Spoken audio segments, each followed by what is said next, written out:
Some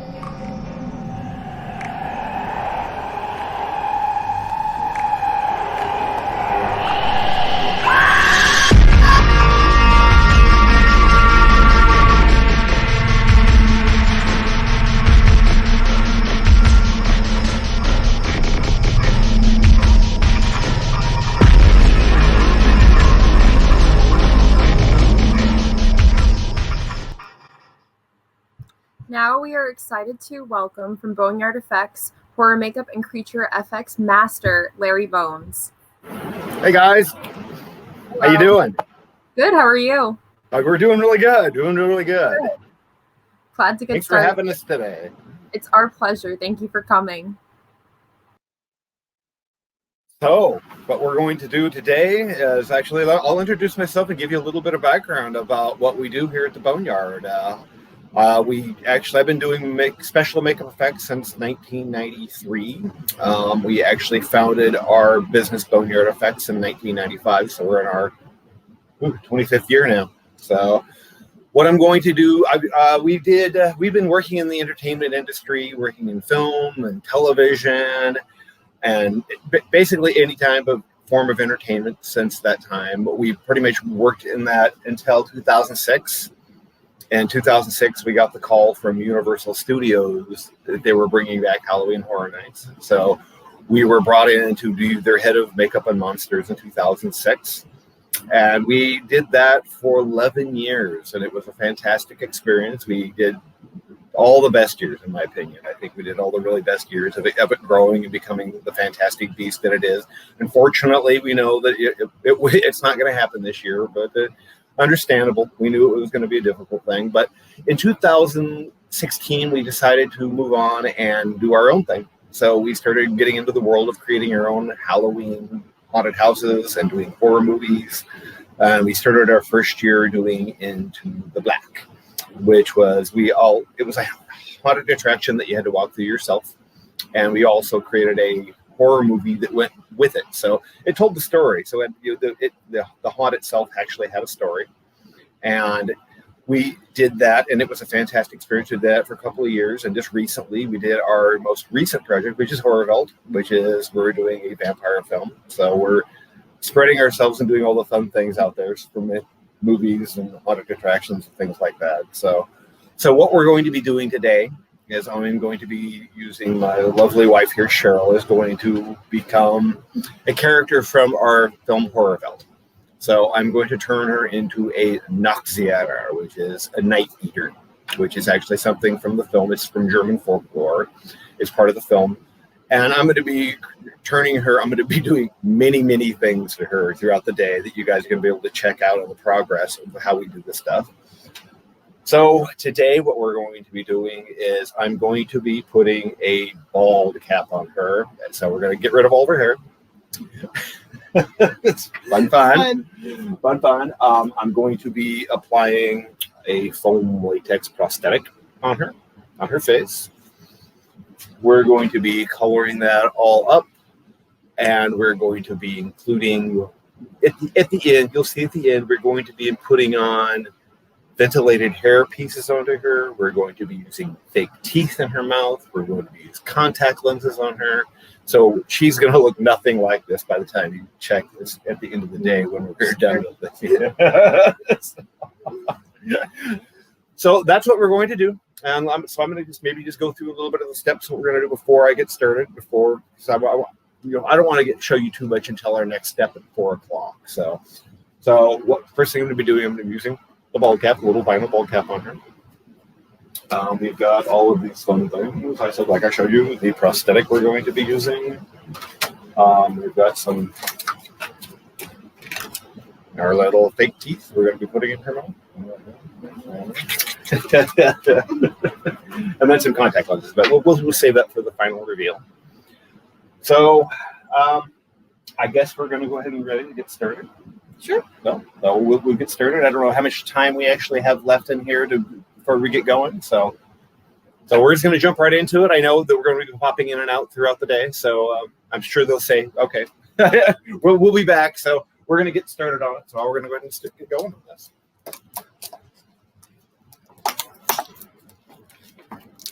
So this is a vinyl bald cap. There's rubber bald caps out there. There's vinyl bald caps. I love these little vinyl ones. They just go down so much easier. You'll pull your hair back if you wouldn't mind. Now, if this were film, I would actually be treating your hair much differently. I would be pulling it back in a ponytail or wrapping it around. So it's a 360 look. But for today, it's about 103, I think, out here today. So we're sweltering out here in the boneyard. So it is the norm. We are used to it. So, vinyl bald cap. And get ready to wing. So, as we're going, I can talk about this. You know, this normally, I'm just going to stretch this thing out a little bit just to make sure it fits her well. We can talk a little bit about the makeup application process. You know, when we first started, it came from the world of working in film, where you could maybe be allowed 2 or 3 hours to do a makeup like this, which was norm. It was pretty much the norm. And then you start working on something like Halloween Horror Nights, where it's like, we have to do 600 people in 3 hours. Okay, so we pretty quickly learned how to do a prosthetic makeup very fast, because you don't have that much time. And it's also dependent upon the light you're working in. Like on a feature film, like some of the stuff, the cameras, they're very, very pick up the detail crazy. But in something like in Halloween Horror Nights, where you're in a very dark environment, it's a very quick jump scare. You'll learn that maybe you don't need all of that. You have to understand what the human eye is going to perceive. And we got it down where our creature crew could slap one of these prosthetic makeups down in 20-30 minutes and make an amazing thing. So it's going to be interesting today to actually have a little bit of time and not actually have to rush this. So we're going to go ahead and start. This is actually, the bald cap is front and back, so we're going to actually cover most of her head for half a second here. So just to give it a little bit more stretch. And the reason I'm doing this is because these things, when they heat up, they stretch. So you want to kind of preheat them and stretch them out, because if you put them on without doing this, the heat of your head is going to make it start softening up and get weird wrinkles and stuff in it. So if you kind of just do this beforehand, and we're going to flip this around and come in from behind. She's going to give me a assist here. I'm going to pull it real carefully right over her head, over her ears, and down over the back. They disappeared. And then she's gone for a minute, but we're going to fix. Okay, so a little pair of cuticle scissors here. What I'm just going to go ahead and just trim this away.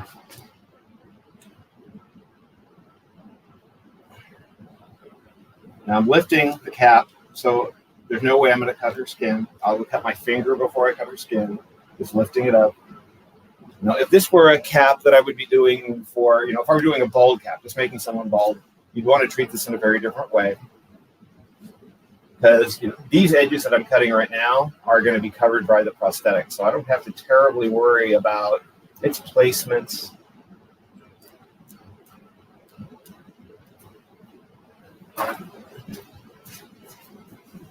Over here.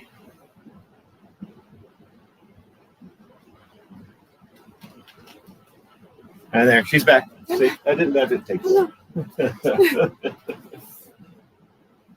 And pull this down, get all the slack out of it. Double check, make sure we're good. We're a little light on that side. And we're good to go. Okay, so I'm going to go ahead before I start really trimming this up too much. I'm going to go ahead and start tacking this down.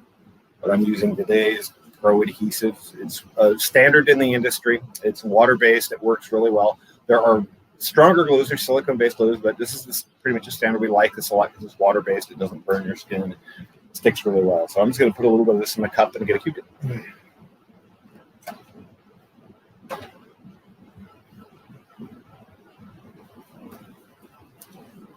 And here we go. The gigantic Q-tip. These are great because they get into places really easily. So officially going to have her just hold this for me. And I'm just going to lift the edge, make sure her hair is back out of the way. Now, that's the beauty about this stuff as well. So, if it gets in your hair, it's not a big deal. As long as you have the right remover, because I just have a tendency to glue right over eyebrows and stuff like that with the stuff. Because as long as you have the correct remover, it's not going to be an issue. And I'm just going to get right up underneath the edge. And I'm just going to basically just go from temple to temple here, just for this part at the start to really get this thing locked down in the right spot.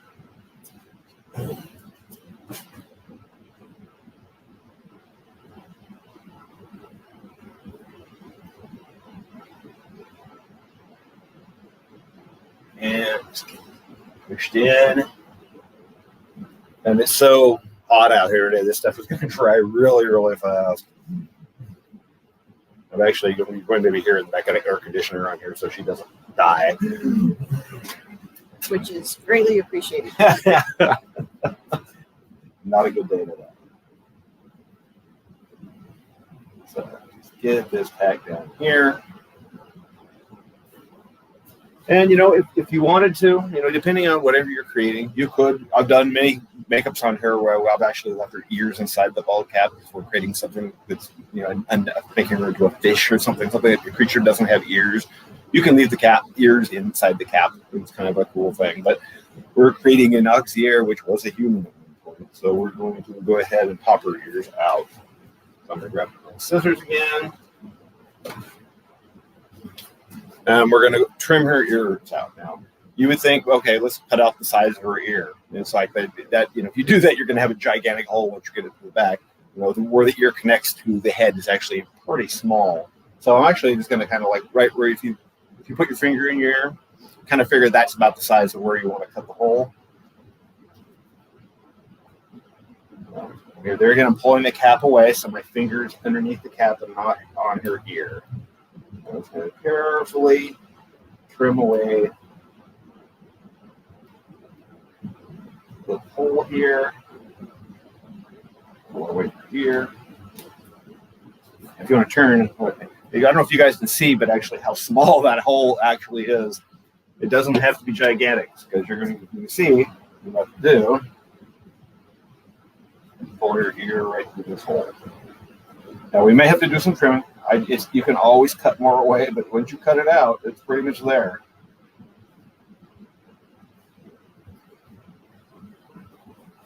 The bottom. And you can see, her ear comes out of it fine. Like I said, there's a little bit of buckling up here, but we can, can trim that away if you feel like it's really necessary, which is probably not a bad idea. I'm just going to take just a little bit away. So I'm actually going to pop her ear back inside.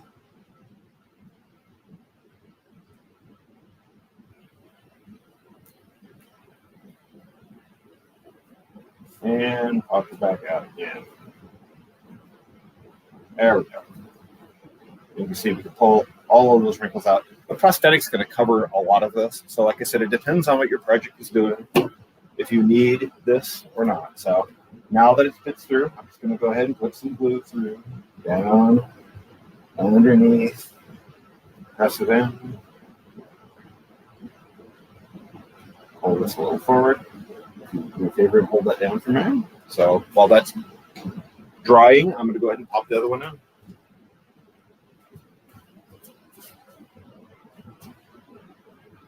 Same process.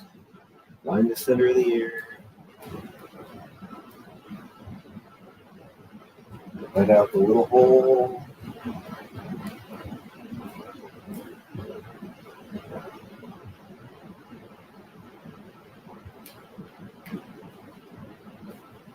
And ear through the hole. Make sure I got a little bit of hair coming through, so push that hair back. Past all these piercing. And the same thing, there's a little bit on the top that I need to trim away, so pull back out, trim.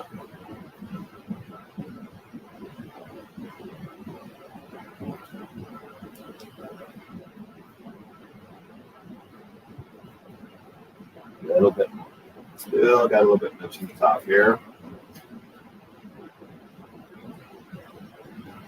There we go. Just a little bit. Okay, so let's go ahead and glue that down.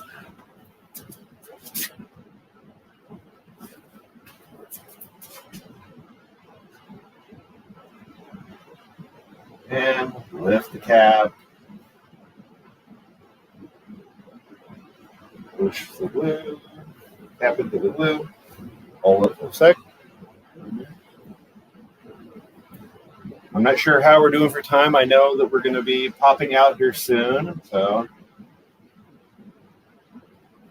what I'm basically going to do, in case we're running low on time here, is I'm just going to continue to glue this cap all around. I know she's got a ponytail in the back, so I'm just going to glue it to the left and the right, since we're not going to see the back of her for this particular project. And anything with any excess we don't need, we're just going to trim off, and I'm just going to continue to glue this baby down.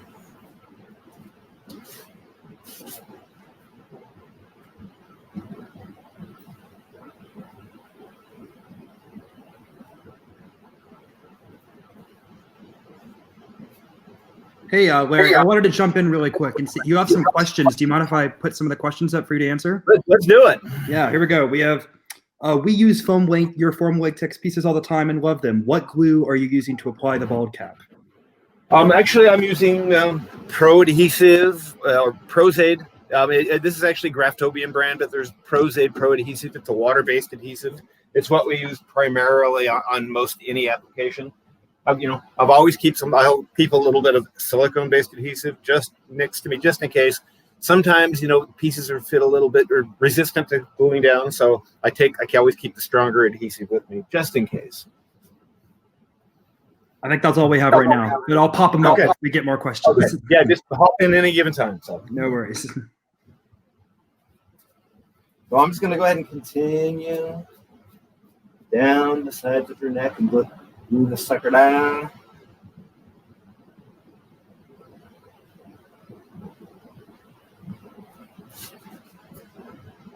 Always keep in mind, what is he going to be at the end of the day? What is your character? What if your character has a really high collar? Do I need to really spend an hour blending this edge off? You've got to kind of consider what people are gonna see at the end of the day. So keep that in mind. I know artists are notoriously never happy with what they're doing and always have to work on it. I'm guilty as charged myself, but you have to know at the end of the day how to get your job done most effectively and efficiently.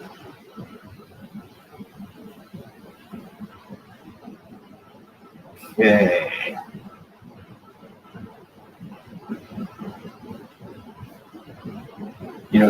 Some people out there, I don't know how old our audience is, but some people may remember Spirit Gun, which was actually the original adhesive a lot of people used, and it's full of solvents and very nasty. But if people ever hear that term, it's still used. It's still used. Occasionally, I've used it even, but only usually for like laying down hair, something along those lines. This person wants to know: can you use heat to dry faster? You can. You absolutely can. You can. If you're in a cold environment, you can actually take a hair dryer in that. Like I said, it's bakingly hot today, so I don't need to do that. But yeah, heat will kick the stuff up. You can even treat this stuff like a contact cement and put it on both sides, let it dry. But once it sticks, it's on there. I like putting this stuff on wet because it allows me, in case I can push it down and pull it up, it allows me a little bit of time to work with the material. It's not, like I said, it's not so crucial so much that I'm doing like this bald cap. It's most of the edges are going to be covered up. But like when I get to the prosthetic piece, if a piece rolls under, because sometimes they have the fine little thin edges that blend off in the skin. And sometimes things happen, they roll under and they get this big blob. And it gives you, if you work with it wet, it allows you to roll it back out and work with it. So I like using this stuff along.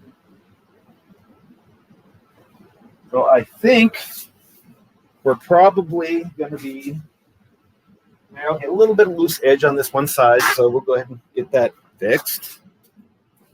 Just a little bit, because we're going to see this on her right here. The prosthetic will not cover it right here. Since it's not going to, what I'm actually going to do as well is I'm just taking this Q-tip. I'm going over the edge now. It's been glued down, but I'm just going to just run it down over the edge just to help lock it down. Depending if this were just a bald cap, I'd be coming in and treating and melting this edge and blending it off seamlessly. But in this case, I'm going to be fine doing this.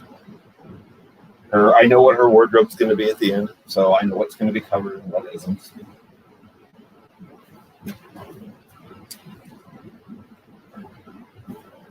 And same thing over here. Just make sure the edges are down, then go over the top of them.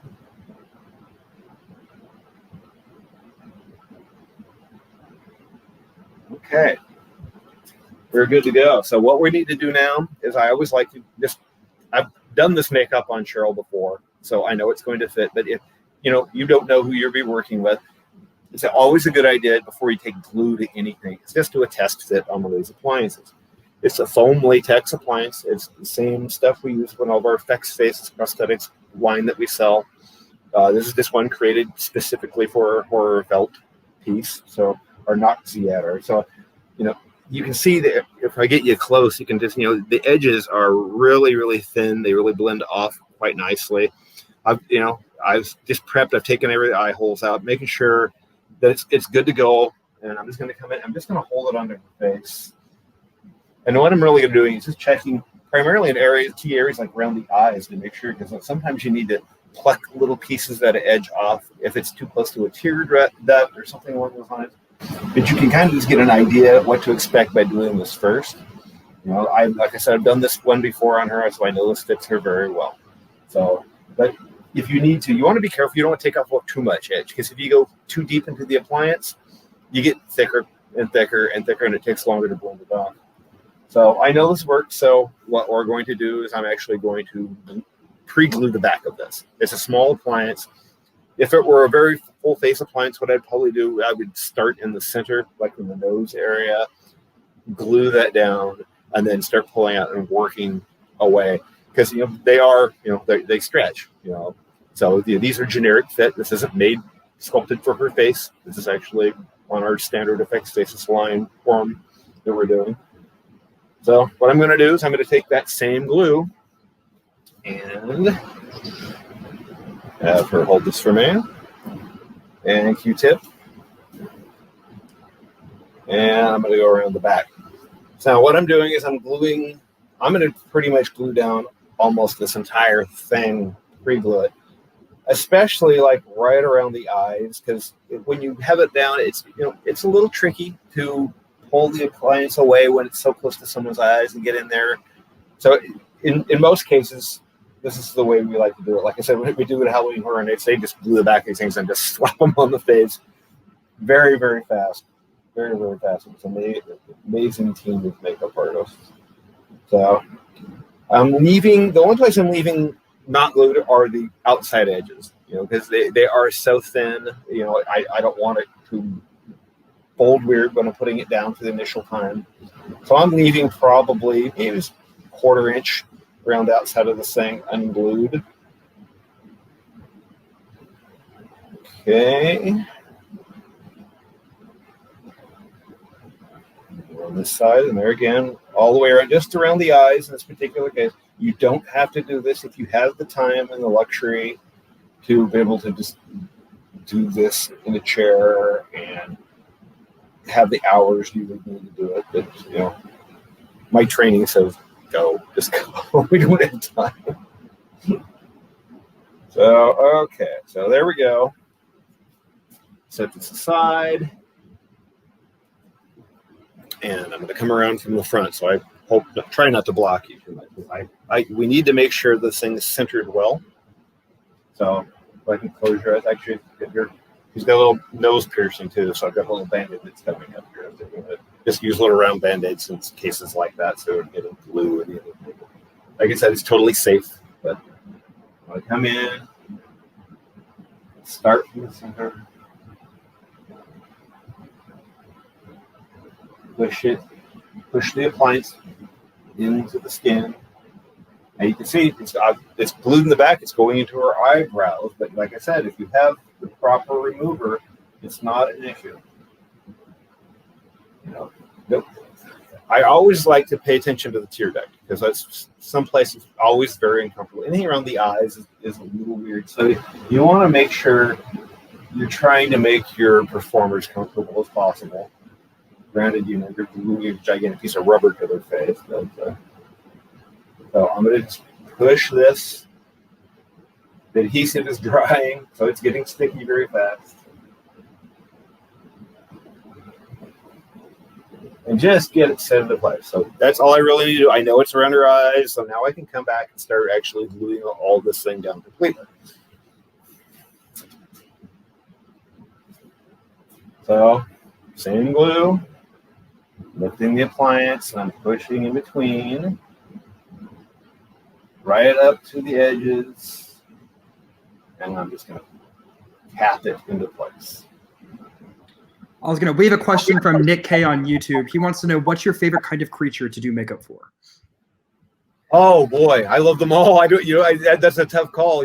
For so many years we did zombies because we did Walking Dead at Universal, so we've done so many of those. But that's a tough one to say. Because right now I'm in my vampire cake because we're working on horror films, so everything's vampire based in my world right now. But my tastes change. I love it all. I can't. It would be really hard to pick any favorite of anything I do.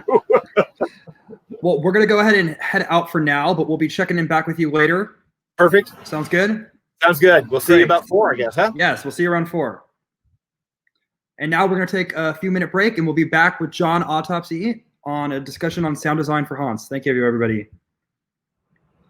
And now we're going to go ahead and jump back in with Larry to check in on our makeup and see how that's coming along. Give us 1 second. There we go. Here we are. So what I'm doing now is I've got this appliance completely glued down, the bald cap glued down. I'm now airbrushing her. So it's actually a tool that works very fast. We're actually implemented a lot of this at Horror Nights, and we're looking at using this almost exclusively at our haunted attraction this year. Should be so lucky to open, so less contact. So what I've basically done is I've given her a base color. After I got all this down and powdered it out, made sure everything was good, I came in. This is actually, I have a couple different products here. This is from European Body Arts, an Endura color called Fetid Flesh that I use to base coat her out. So all the gray tones you're seeing here is this color. So I did that first. After that, I came in. This is actually a product from Premier Products called Age of Black. It's also an airbrush makeup. What I've done to just kind of create the shadowing elements of what's going on here. So I just went in all the recesses and made all the darker area, the deeper areas darker, giving some veining on her head. So what I'm going to do now, actually just cleaning the airbrush. I'm just using some 99 to clean the color out. And I'm going to come in and I'm using a color called Capillary. It's also another new product. She's got these wounds and these nasty things going there. So I'm going to put a little red irritation into this makeup. So I'm just going to put a little of this baby in here. Check, make sure we got flow, the color we want. And I'm just going to come in. And anywhere, this prosthetic has it's like a zombie, a prosthetic in some ways. These things kind of chew on themselves. So I'm just going to come in really lightly and add some of these purple elements. I'm actually add it under her eyes a little bit with your eyes closed. Always make sure you're talking to your model. Let them know what you're doing. So they are aware and there's no jumps. I'm going to put some just redness under her eyes and then some of these little blues that are happening here. We don't want to put too much in there because I don't want to warm this makeup up. This is a character that's undead. So, I don't want to put too much warmth into it. So I'm going to come here, anywhere I got this little wound, just a little bit of this color in here. There again, under the eyes. Not much warmth, just a little bit here and there.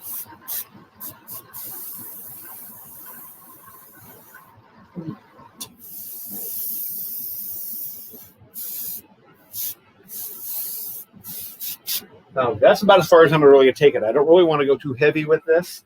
But now what I want to do is I'm going to actually start modeling. So what I'm going to be using here is actually, this is from Skin Illustrator Premier Products. It's actually a grunge palette. They make millions of these. They're zombie palettes. For this makeup, I love this one. It's an alcohol-based makeup. So we use 99% alcohol to activate it and get it on there. So I'm going to be applying this with some sponges.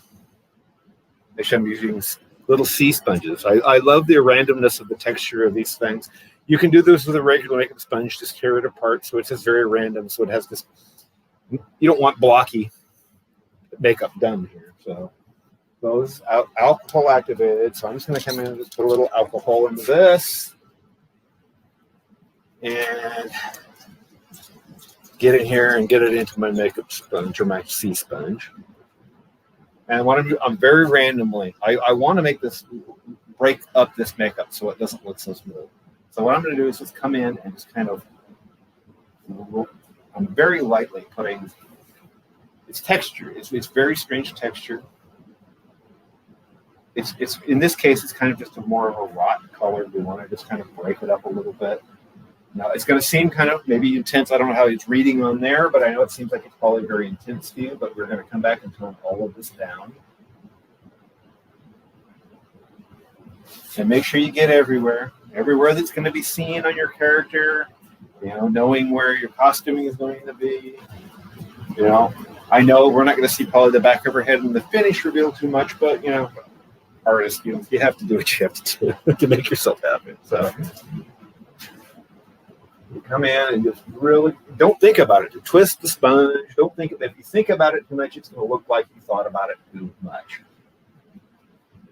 So come in and just blotch her out. This is very similar to what we would do for like a Walking Dead zombie makeup. Just try to get this decay.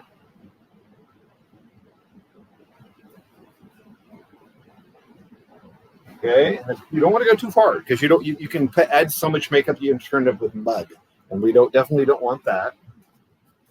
So I'm going to just come back in with another color, something lighter. So I've got a fresh sponge here, so we're not having to take the time to mix out colors. This is more of actually a flesh tone, kind of a lighter flesh tone. It's a highlight color as opposed to what the darker color, the brown we just put in.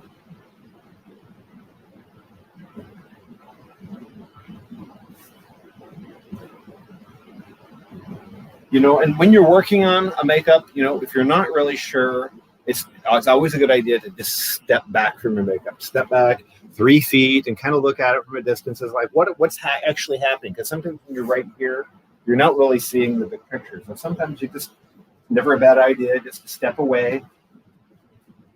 So what's actually happening here? Oh, don't forget the ears. You know, your models love getting makeup in there, right? Yeah, tickles.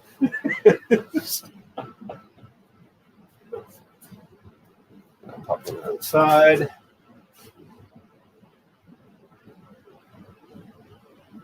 And you can kind of almost start seeing that even this highlight color, I'm going over that darker color, kind of toning everything down.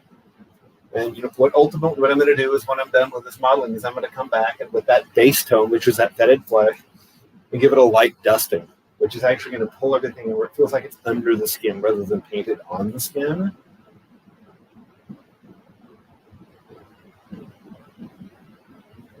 Just want this thing like this thing has been dead for a long time and it's rotting and decaying.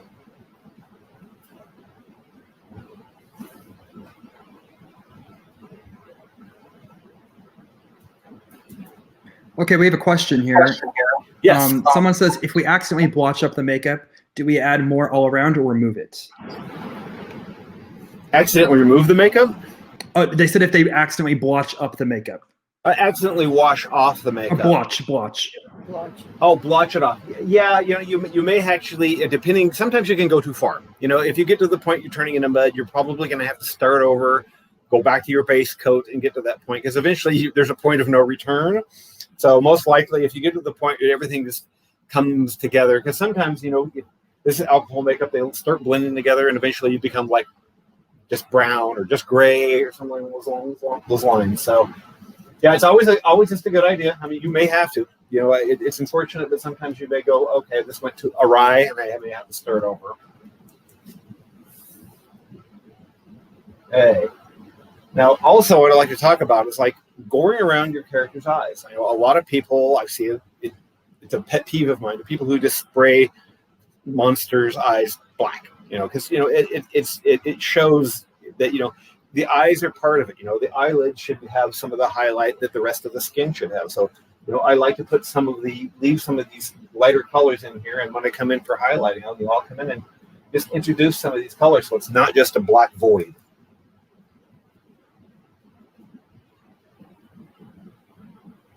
And I think we're just about there with this one more color. I think one more pass, and I think we'll go ahead and grab the airbrush and just kind of tone this all down together.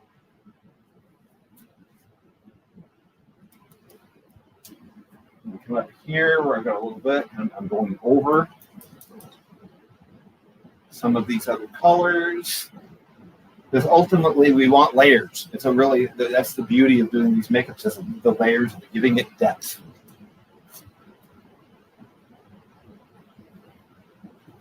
Put this aside.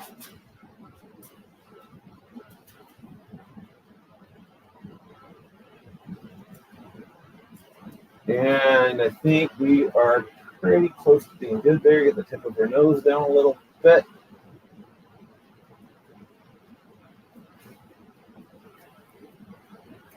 And I think we're good to go. Okay, so we're going to go ahead and grab our airbrush again.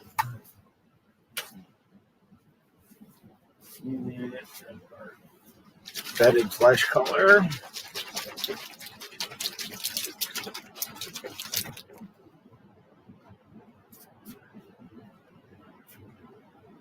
Probably, yes, I need to rinse out my brush, get the color out of it. So a little bit of 99. And just clear the gun, spray the paper towel.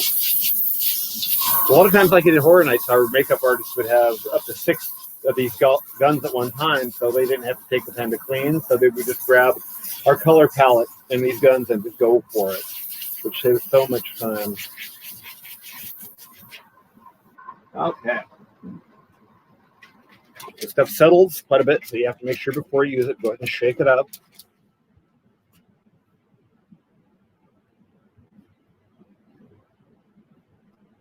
And I always like to keep the paper towel with me, just to, somewhere to spray onto to make sure the color's coming out. Because I see I've still got a little bit of red, and here comes the bedded flesh. So I'm staying a distance, you know. When I'm doing detail stuff, I like to keep my gun really close if I'm doing veins and stuff like that. But in this case, I want to mist. I don't want to put too hard of a color. So I'm going to keep a distance and really come in slow.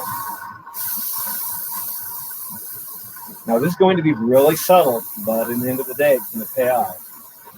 I'm just misting the whole makeup. Real light coat. Okay, so we're going to go ahead and check back with you to do the final reveal. So thank you so much, and we'll see you in a little bit. And now we are excited to welcome back Larry Bones as he presents his final creature. Here we go. Hey guys, so here we are. We've wrapped up our makeup for the day. So I would now like to introduce you to the Noxiator.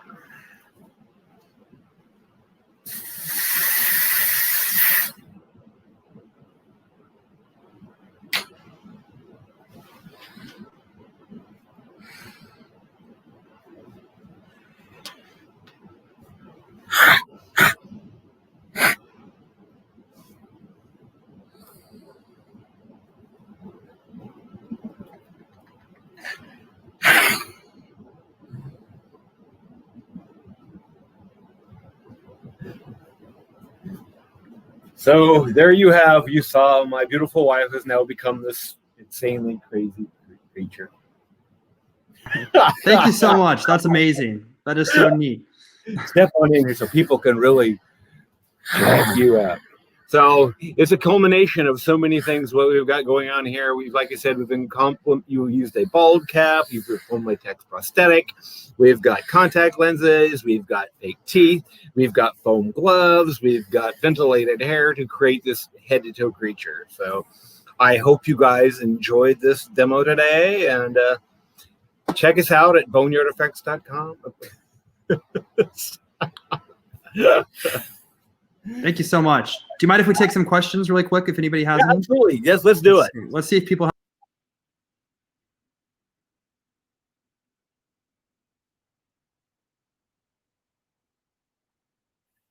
If anyone has any questions, okay, you can go ahead and submit them to YouTube. Excellent.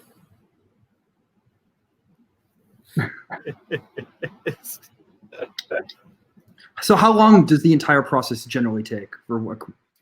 We do. I mean, normally one of these makeups, normally we do probably about an hour. They have all these levels of it. You know, we had the ability to actually take some breaks today and get out of our hot box a little bit. But, you know, like I said, when we did Halloween Horror Nights, we did one of these makeups in 20, 30 minutes.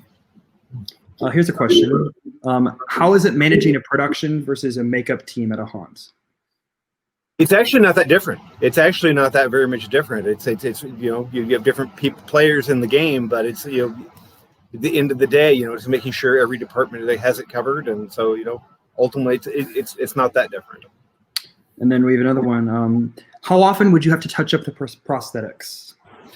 That's going to be probably pretty much in the environment they're going to be in. You know, like today we've got a little air conditioning going on, but anytime that, you know, probably depending on what you're using, probably every couple hours, just to double check on them. Great. We'll see if we get any more questions, but if not, thank you so much. That's Absolutely. incredible. We really appreciate you coming on and doing this for us today. So thank you. Absolutely. Thanks for having us. We really appreciate you having us in. Thank you.